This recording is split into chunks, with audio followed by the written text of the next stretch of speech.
sizden gelen bazı soruları cevaplayacağım. Özellikle sektör hakkında bazı bilgiler edinmek istiyorsunuz. Coğrafi bilgi sistemlerinin kullanım alanları var mı? Varsa nelerdir? İşte gelecekte yine coğrafi bilgi sistemleri olur mu olmaz mı? İşte CV'nin önemi nedir? Sertifikanın önemi nedir? Size bunlardan bahsedeceğim. İsterseniz hemen sorulara geçelim. Coğrafi bilgi sistemlerinde hangi programı kullanmak gerekir? Ya aslında buna net bir cevap vermek çok doğru değil. Yani ben burada tabii kendi fikirlerimi, deneyimlerimi sizlerle paylaşıyorum. İşte bazı yerlerde hani buna karşı çıkanlar olabiliyor ama bence yani benim fikrim tabii ki de bu şekilde. Yani coğrafi bilgi sistemlerinde program kullanmaya karar verirken tamamıyla sizin ihtiyaçlarınız belirliyor. Ne demek bu? Mesela ücretsiz bir program istiyorsanız QGIS mesela çok popüler. QGIS'i kullanabilirsiniz. QGIS diye geçiyor. Ya da daha ben profesyonel bir şey kullanmak istiyorum. İşte ArcGIS'e yönelebilirsiniz. Ya da işte biraz daha basit bir arayüz olsun. Fiyatı da biraz daha uygun olsun derseniz Mapify kullanabilirsiniz. Ya da bunun dışında işte Global Mapper var. Yani bazı ihtiyaçlara göre karar verebilirsiniz. Öğrencisinizdir. O zaman okulda hangisi kullanılıyorsa yani ilk onunla başlayabilirsiniz. Ben de mesela öğrenciyken bu şekilde yaptım. Mesela bizim üniversitede ArcGIS programı kullanılıyordu. Zorunlu ders olarak vardı CBS bizde. 5 dönem olarak yer alıyordu bizde. İlk 2 dönemi zorunluydu. Sonrası yani teorik kısımlar vardı. Sonraki 3 dönemde de pratik kısma yani uygulamalı kısma geçildi. Yine de şöyle bir durum vardı. Mesela İstanbul Üniversitesi'nde o zamanlarda yani kısaca bir açıklamasında da bulunayım da seçmeli ders sıkıntısı vardı. Mesela sistem açılıyor, tamam mı? Siz seçmeli dersi seçemiyorsunuz ve ders sayısı fazla. Mesela 11-12 tane ders seçmeniz lazım. 5 tane seçmeli ders seçmeniz gerekiyor zorunlu olarak. Kalmadıysa ortada mesela CBS kalıyor ya da o anda kişi CBS'yi seçmiş oluyor, tamam mı? İlgili olmayan kişi gelip CBS dersine girmiş oluyor. Haliyle böyle olunca da hani çok fazla hızlı bir şekilde ilerleyemiyorduk. Hani ilgili olan kişi olmayınca derse. Durum böyleydi. Ben de bunu hani gördüğüm için kendim ekstradan dışarıdan çalıştım. İlk başta işte ArcGIS'i öğrenmiştim. İşte neyi öğrendim? Spatial 3D modüllerini, ArcGIS giriş kısımlarını bitirmiştim. Kitapları vardı onun. Sonrasında Mapinfo'ya yönelmiştim. Hani öğrenciyseniz siz de bu şekilde yapabilirsiniz. Yani okulda hangisi kullanılıyorsa ona öncelik verin. Daha sonra ikinci, üçüncü programa geçebilirsiniz. Ama kurum için zaten kurumlar kendileri karar verebiliyor. Genellikle onlar da hani bütçe ya da işte ihtiyaçları karşılıyor mu? Hangi uygulamayı yapmak istiyorlar? Bunlara göre karar veriliyor. Bu şekilde karar verebilirsiniz. Bir diğer sorumuz, hiçbir bilgim yok. CBS'yi öğrenebilir miyim? Evet, öğrenebilirsiniz. Aslında şöyle, ne kadar emek harcayacağınızla ilgili bir durum. Mesela yani CBS bölümünü bitirmiş kişi belki CBS bölümünü hiç okumamış, hiç alakası olmayan kişiden daha az biliyor olabilir. Bu tamamen sizin harcayacağınız emekle, araştırmanızla ilgili. Ne kadar öğrenmek istiyorsunuz? Ne kadar hani uygulamalarını yapmak istiyorsunuz? Bu tamamen bununla ilgili. Ne kadar işte pratik yaptığınızla ilgili. Ben de mesela öğrenciyken bazen kütüphanede sabahlıyordum, işte 7/24 açık kütüphane. Orada uygulamaları yaptığım bile oluyordu. Mesela hiç sektörle ilgisi olmayan birisine ya da işte CBS'yi bilmeyen birisine projeksiyon koordinatı anlatmak çok zor oluyor maalesef. Hele ki yani bölümlerle de ilgili hiçbir bağlantısı yoksa, bambaşka bölümlerde ise aşırı zorlanıyoruz mesela eğitim verirken. Bu normal bir durum bu. Yani öyle ekstrem bir durum değil çünkü kişi hiç görmemiş. Yani hiç bilmeyen kişi de öğrenebilir. Daha fazla zaman ayırmanız gerekiyor. Tamamen olay bununla ilgili. Yoksa mesela matematik bölümündeki kişi de CBS'yi öğrenip iş başvurularında bulunuyor. Zaten günümüzde hani o kadar çok fazla işsizlik oldu ki CBS ile hiç ilgili olmayan bölümler bile CBS'yi öğrenip hani o işe başvurabiliyor. İşe alınır mı alınmaz mı? Tabii o da ayrı bir konu da. Eğitimlerde mesela vermiş olduğum eğitimlerde şu soru çok geliyor. Diyorlar ki program içerisinde hazır veri varmış. Şimdi coğrafi bilgi sistemlerine ilk defa giren kişi şunu çok karıştırıyor. Yani verinin program içerisinde hazır olduğunu düşünüyor. Böyle bir şey yok. Yani hazır veri program içerisinde çok çok kısıtlı. Zaten ülkemizde yani veriyle ilgili büyük bir sıkıntı var. Yani veri gizliliği var. Tamam mı? Rahat bulamazsınız. Mesela yurt dışındaki herhangi bir yerin verisini bulabilirsiniz. Belediyesi mesela açıyor. Girip hava kirliliğidir, ne bileyim önemli noktalardır, işte tarihi yerlerdir, binalardır, yollardır, bunların hepsini bulabiliyorsunuz. Çok daha fazlası var bu arada. Ama bizde maalesef veri gizliliği. Yani veriyle ilgili büyük sıkıntı var maalesef. Veriyi çok kolay bulamazsınız. Program içerisinde hazır veri yoktur. Eklentilerle falan bazen hani indirildiği oluyor ama bunlar sınırlı veriler. Bunlar kısıtlı veriler. Ki bir de doğruluğu da hani biraz sıkıntı, yani çok eski veriler olabilir. Güncel veriler olmayabilir. Öyle bir durum var. Mesela gelen sorulardan bir tanesi de şuydu. Sektör hakkında bilgilendirmede bulunabilir misiniz? Şimdi burada şundan bahsedeyim. Çoğu kişi bunu mesela bilmiyor. Hani bu alanda çalışmadıysanız. Şimdi coğrafi bilgi sistemlerinin kullanılmadığı alan neredeyse yok. Mesela bankalarda kullanılıyor. Pizza firmalarında kullanılıyor. Onun dışında Turkcell, Vodafone mesela bunun gibi yerler kullanılıyor. Tabii ben burada isimleri söylüyorum ama bunlar hani reklam diye geçmesin. Bunlar sadece örnek olsun diye bahsettiğim kısımlar. Bunun dışında mesela emlak sektöründe de kullanılabilir. İşte sigorta sektöründe de kullanılabilir. Ya da geliyorsunuz mesela herhangi bir market açma. İşte BİM, A101 gibi hani zincir marketler var ya da işte Migros. Bunlarda da yine kullanılabiliyor. Yani aslında CBS'nin kullanılmadığı sektör çok çok az. Mesela edebiyatta bile kullanılıyor. Mesela dil haritası hazırlandı. Daha önce işte ben bu çalışmayla ilgili bir iki teknik destek de vermiştim. Dil haritası hazırlandı. Yani dil haritası dediğimiz nedir? Siz bir bölgeye baktığınızda orada işte dışarıdan göç mü edilmiş ya da orası başka bir yere göç mü vermiş? İşte eklerle falan bunları çıkarabiliyorsunuz. Aslında CBS yani sadece jeoloji, maden, işte peyzaj, çevre bunun gibi alanlar değil. Yani bunun dışında da çok fazla yerde kullanılıyor. Aslında haritayla ilişkili olan birçok alanda kullanılıyor. İşte mesela Mondi geliyor. Mondi yeni bir şube açacak. Nereye açacak? Bunun analizi de yapabiliyor. Kendi verilerini ekleyip bunlarla ilgili işlem de yapabiliyor. Mesela su firmaları. Mesela dağıtıma çıkacak ya da işte kargo firmaları. Dağıtıma çıkacak. Dağıtıma nereden başlanacak? Hangi bölgelere kim gidecek? Bunun gibi birçok bilgiyi CBS ile bir sistem halinde bunları kullanabiliyoruz. Bunun dışında mesela anket çalışmalarında da kullanılıyor. Örnek veriyorum. Mesela anketlerde şöyle bir durum var. Evet, anket yapılıyor ama anketlerin konum bazlı lokasyonları alınıp hangi bölgelerde anket yoğunluğu var, hangisinde yok. Yani mekansal olarak dağılımına da bakılıyor aslında. CBS'nin kullanılmadığı alan neredeyse yok. Çok yani aşırı fazla yerde kullanılıyor. Mesela eve internet geliyor ya, işte siz sorguluyorsunuz fiber mi değil mi diye. Bunu da yine CBS aracılığıyla yapıyorsunuz. Aslında birçok yerde biz CBS'yi kullanıyoruz ama bizim haberimiz olmuyor. Mesela herhangi bir yerde işte afet olduğunda afetin koordinasyonu ile ilgili yine kullanılabiliyor. Birçok yerde kullanılabiliyor. O yüzden dolayı sektörde CBS'nin kullanım alanı çok geniş. Kullanım alanı evet çok geniş, fakat personel alımın konusunda, iş başvurularında, iş duyurularında şöyle bir sıkıntı olabiliyor. Nedir bu? Ya firmaların kendi mesela şeyleri var. Kimi firma mesela CBS işte zorunlu olacak, mesela bankalarla ilgili bir zorunluluk gelmişti. Daha önceki işte 1-2 yıl öncesinde, 3 yıl öncesinde. Şu an halen devam ediyor mu bilmiyorum ama bankalar dedi ki biz kendi personelimizi eğitelim. Yani hepsi böyle yapmadı ama bir kısmı bu şekilde yaptı. Kendi personellerini CBS alanda eğittiler ve bu şekilde yetiştirdiler. Yani kimi yeni personel almıyor, kendi içerisinde mevcut personelini yetiştiriyor, o yöne yönlendiriyor. Tamam mı? Bu şekilde de olur. Mesela siz iş ilanlarına baktığınızda Turkcell diyelim ki belki CBS ile ilgili hiçbir alım yapmamıştır. Hiçbir iş ilanına çıkmamıştır. Örnek veriyorum. Bu tamamen firmaların politikalarıyla ilgili bir durum.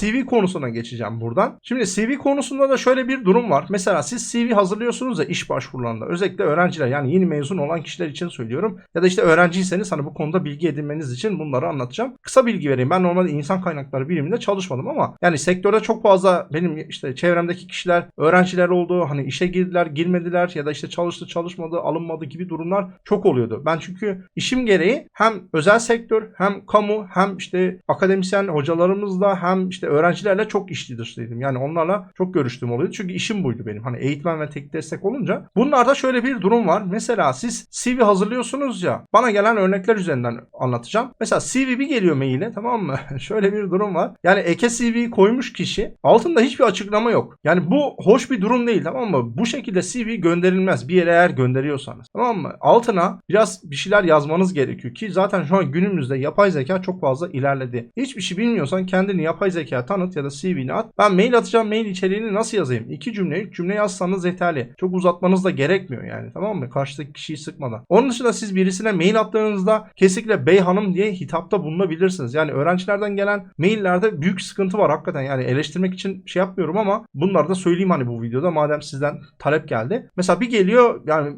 mailde, ben şunu gördüm, hani biraz uç bir örnek ama amcaoğlu diye söze giren var, tamam mı, mailde. Ya bu böyle olduğunda zaten o kişi alınacaksa o kişi alınmaz artık işe. Olumsuz bir durum oldu. Yani hitap etmeyi bir kere bilmiyor. İşte bey ya da hanım olduğunu bilmiyorsanız hani merhaba deyip girebilirsiniz. Ya mailde merhaba yok ya, direkt lap diye konuya girilmiş. Ya da ben bir şey yazıyorum ok diye dönüş oluyor, tamam mı? Aa, bunlar çok kötü. Ya bunları size söyleyeyim, bunları yapıyorsanız ya bunları kesinlikle terk edin. Ya bu şekilde işe alınmanız çok zor. Yani büyük bir yerden torpiliniz olması lazım. Hani bunları yapıp işe alınmanız gerekiyorsa öyle söyleyeyim size. Yani mailler hakikaten çok sıkıntı. İşte CV hazırlanıyor. Ya mesela CV hazırlamayla ilgili tamam, yapay zekanın olmadığı dönemde bile video izleyebilirsiniz. Şu an mesela yapay zeka var. Oraya atabilirsiniz. YouTube'da da birçok video var. Bunları izleyebilirsiniz. CV mesela PowerPoint'te hazırlayıp kişi gönderiyor. Ya CV PowerPoint'te hazırlanıp gönderilmez. Ya diyeceksiniz ki böyle bir kural mı var? Hayır. Yani PDF olarak gönderilir. Word'de gönderilmez. PDF olarak hazırlanıp gönderebilirsiniz. Bir de CV'lerde şu yanlışa düşmeyin. Mesela görselliğe önem veriyor kişi, tamam mı? CV hazırlarken böyle tasarımı, görselliği, işte hazır şeyler var, web siteler var. Siz oraya bilgileri giriyorsunuz. Size böyle şatafatlı bir CV çıkarıyor. Tamam, güzel. Ama CV'nizde yazılar seçilmiyorsa, yani siz kendiniz Word'e yazıp PDF olarak kaydet yapmadıysanız bazı siteler onu resim olarak indirir, tamam mı? Oradaki yazıyı seçip kopyalayamazsınız. Bu tarz durumlarda bazı firmalar şey yapıyor. CV'leri alıyor toplu bir şekilde, tamam mı? Programlara yüklüyor. Programlar oradaki yazıyı eğer ki okuyamazsa sizi eleyip geçerler. Yani bundan da bahsedeyim. Benim genellikle CV konusunda önerim Word'u açın. Word'e kendiniz yapın. Sonrasında PDF olarak kaydedin. Zaten CV şablonların birçoğunu görebilirsiniz internette. Dediğim gibi yapay zekayı da kullanabilirsiniz şu an. Bunun dışında başka bir sıkıntı nedir? CV'lerin tek bir tane olması, iş başvurularında CV'yi hiç değiştirmeden göndermeniz. Bu da çok yanlıştır. Siz hangi işe başvuruyorsanız kesinlikle CV'yi ona göre düzenlemeniz gerekiyor, tamam mı? Yani anahtar kelimeleri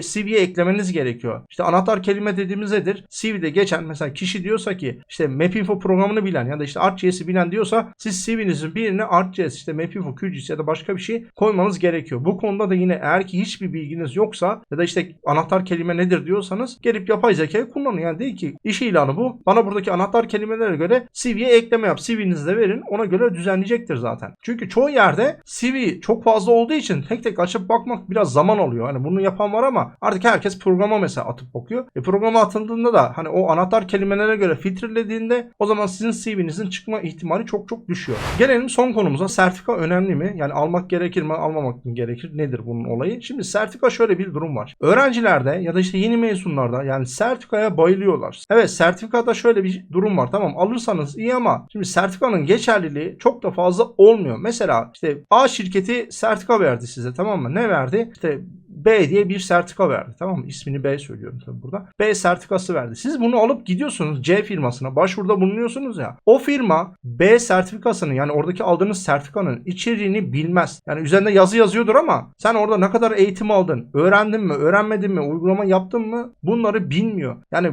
o sertifika onun için çok bir şey ifade etmez. Ha şu olur, sertifikadan kastınız mesela şu an CBS uzmanlığı, operatörlüğü, işte mesleki yeterlilik var. O belki bir ihtimal olabilir. Onda da yine şöyle bir durum var. Mesela sertifika alıyorsunuz ya, yani bir yerde kullanılıyor mu bu? Daha öncesinde birileri işe girmiş mi? Siz mezun olmadan öncesinde de bunları araştırabilirsiniz. LinkedIn'i kesinlikle öneririm. LinkedIn'i sadece kişileri eklemek olarak değil, yani araştırma olarak da kullanabilirsiniz. Hangi firma ne ilan vermiş? İlanlarda ne istenmiş, tamam mı? Yani bunları LinkedIn'den bakabilirsiniz. Sertifika konusunda da yani siz kendinizi geliştirebilirsiniz. Mesela YouTube'dan video açtınız, izlediniz. Mesela benim kanaldaki videoları izlediniz. Oradaki uygulamayı yapıp öğrendiğinizde, birkaç defa, 5 defa, 10 defa yapıp öğrendiğinizde bu sizin için daha önemlidir. Firmaya başvurduğunuzda bu sizin için daha önemlidir. Zaten CV'ye bunu yazıyorsunuz. Ama dediğim gibi yani sertifika alıyorsanız ekleyin. Yani varsa elinizde ekleyin. Ama sertifika diye de bence tutturulmaması gerekiyor.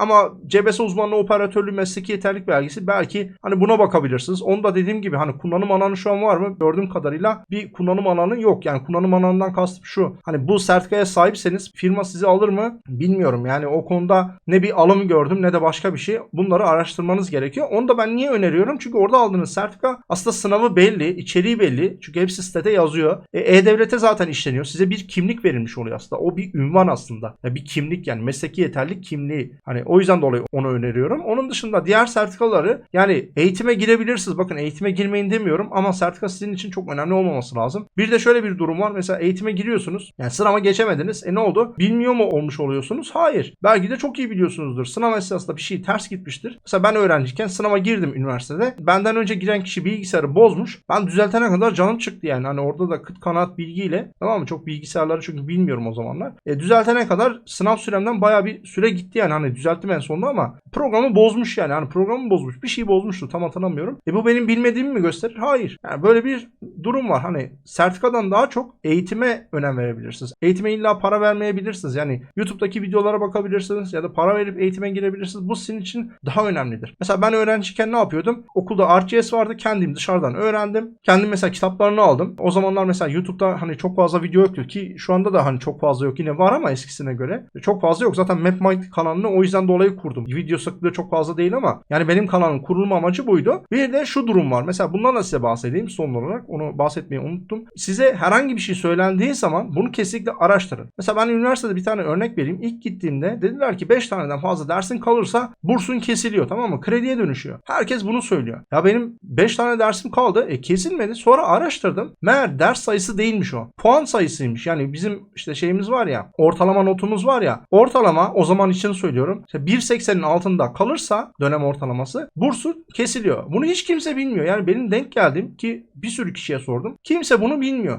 En son çünkü biri bana söyledi. Dedi ki yani git web sitesinde oku, İstanbul Üniversitesi'nin. Böyle bir şey yok demişti. Bir tane istisnaya denk geldim. Onun sayesinde ben bunu öğrendim. Bunu öğrendiğimden beri de hani her yere uyguluyorum. Biri bir şey diyorsa kesinlikle gidip araştırırım. Bu coğrafi bilgi sistemleri için de geçerli. Mesela ben çalışırken, öğrenciyken bana sürekli şunu söylediler. Dediler ki seni almazlar. Seni niye alsınlar? Çünkü şunu örnek veriyorlar. var. 200 sınıftan 2 tane öğrenci, yani mezun olacaklar artık. Çok da iyi bir hoca referans olmuş bunlara ve firmalarla görüşmüş. Hatta 2 tanesi bayağı büyük firmaymış. Hiçbiri bunları almamış. Dilleri de var. Yani İngilizceleri de bayağı iyi seviyede. Dediler ki seni niye alsınlar? Boşuna uğraşıyorsun. Ben hiçbirini dinlemedim. Çünkü yani aslında sevdiğim bir alandı. Bazen kütüphanede sabahlayıp işte eğitimlere çalıştığım bile oldu. Mesela Afyon'da bir eğitim vardı 2 günlük. Ben sırf o eğitime gitmek için bile kalktım Afyon'a gittim. İstanbul Üniversitesi'nde mesela biz bir eğitim açtık. Ya İstanbul Üniversitesi şimdi karşı tarafta, tamam mı?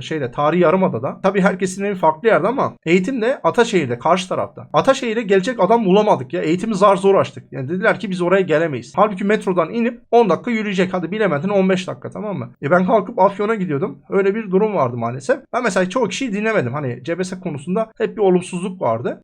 Olumlu olup da işe girmeyenler de oluyor mu? Oluyor. Benim mesela birçok arkadaşım var. Ben referans olmama rağmen kimi işe girdi, kimi de işe girmedi. Yani böyle bir durum da var maalesef. Bu tamamen sizinle ilgili bir durum. Yani işe giderken de ona göre hazırlanmanız gerekiyor. Ben mesela öğrenciyken şu taktiği uygulamıştım. Bir eğitim açacağız Başar Soft'tan, yani Mapinfo programı ile ilgili. Ben oturdum. Mapinfo programını biraz çalışmıştım ama oturdum. Mapinfo'nun 500 sayfalık kitabı var. Ben onu eğitim öncesinde bitirmeye çalıştım. Neden biliyor musunuz? Eğitimde kendimi göstereyim, hani bildiğimi göstereyim ki belki beni işe alırlar bir ihtimal. Ki zaten de öyle oldu mesela. Ben eğitime gittiğimde işte biri bir hata alıyor ya da işte hoca bir soru soruyor. Ben direkt atlıyorum, cevaplıyorum falan. Bu şekilde gelen eğitmen bana referans oldu. Ben de son sınıftaydım. Sonrasında gittim Başar Soft'ta işe başlamıştım. Yani tek görüşmede geçmiştim. Yani eğitim öncesinde mesela bütün uygulamaları neredeyse çalışmıştım. Yani öğrenmiştim. Böyle bir durum vardı. Genellikle kişiler ne yapıyor? Yani eğitime geldiğinde öğrenmeye çalışıyor. Tabii bu bir taktik, yani gidin eğitimden önce çabalayın, çalışın demiyorum. Bu tamamen size kalmış bir taktik. Yani her iş başvurusu için farklı farklı yöntemlerde geliştirebilirsiniz. Tabii yani işsiz sayısı çok fazla. Şimdi herkes işe alınır mı? Hayır. İllaki birileri işsiz kalacak maalesef. Böyle de bir durum var. Yani sektörle ilgili açıkçası özellikle vurgulamak istiyordum. Yani birçok yerde kullanılıyor. Gelecekte de kullanılacak bu. Yani CBS ile ilgili. Yani coğrafi bilgi sistemleri gelecekte de kullanılıyor. Çünkü sektörde çok fazla kullanılıyor. Yani kullanılmadığı alan neredeyse yok. Olmayan yerlerde de artık kullanılmaya başlıyor. Umarım faydalı olmuştur. Sizin de düşünceleriniz, yorumlarınız varsa bu alanda tecrübeleriniz ya da sorularınızı yine yorum kısmına yazabilirsiniz. Kendinize iyi bakın. Tekrardan görüşmek üzere.